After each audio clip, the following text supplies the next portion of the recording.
mo at isama mo muna ang iyong pamilya rito.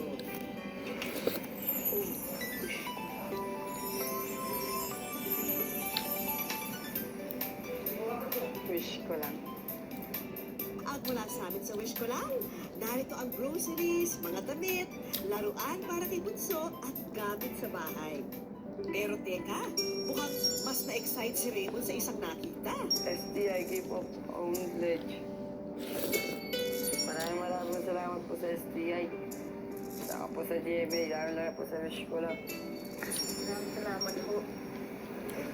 Bakas man sa mukha ni Raymond ang saya ng mga oras na yun, hindi pa rin na maitago ang buwak sa kanyang puso. Sana magkita tayo balang araw. Sana magbago ka na po talaga. Kasalukuyang nakakulong ngayon ang ama ni Raymond na si Ramon sa Manila City Jail sa salang paggamit ng iligal na droga.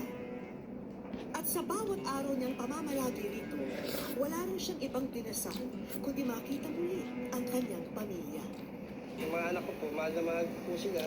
Sana, napatawad po nila sa mga kasalanan ko sa kanila.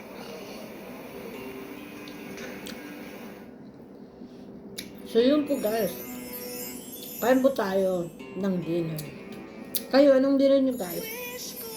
Ang dinner ko sa lawot-lawot. At saka rice. Araw niyang pamamalagi Yun po.